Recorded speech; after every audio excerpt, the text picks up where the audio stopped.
أما أنا وأنت فنقطة النهاية غير معروفة.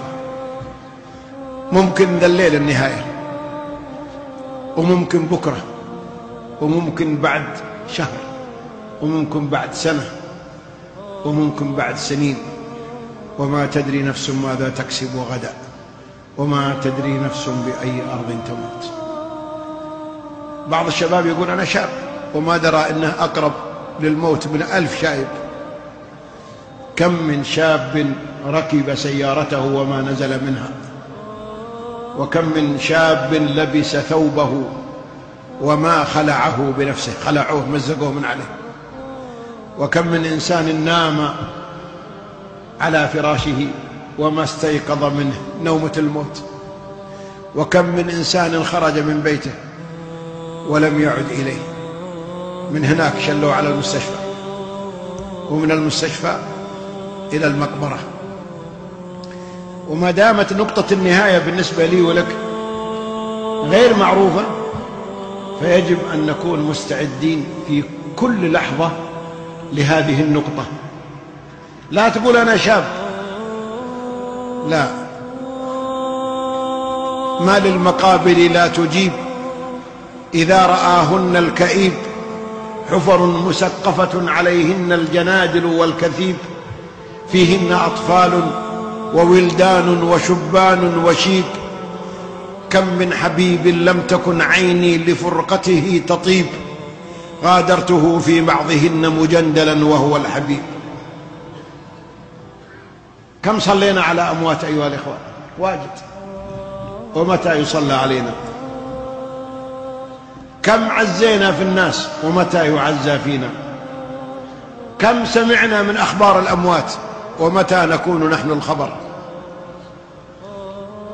أجل ما دمنا نعرف هذه الحقيقة فنحن بين خيارين. الخيار الأول الصحيح والأمثل أن نستعد وأن نعتبر أنفسنا قريبين من النهاية. يقول صلى الله عليه وسلم إذا أصبحت،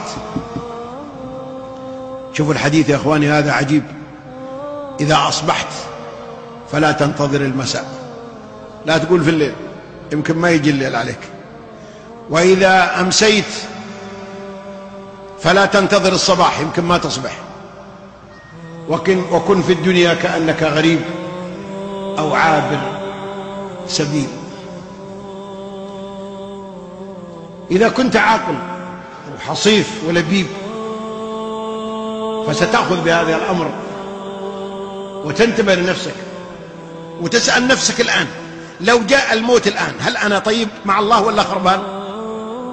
الآن لو دخل علينا الآن ملك الموت من الباب هذا وقال السلام عليكم، قلنا وعليكم السلام، قال عندي أمر الآن بقبض أرواحكم كلكم يوم في المسجد، إيش بنقول؟ نقول ممنوع؟ والله ما هو ممنوع، ما حد يمتنع منه. طيب ناخذ معنا زواد، أعطنا فرصة لو تكرمت نبغى نجهز، قال ما معكم إلا اللي معكم، كل واحد يأخذ اللي معه.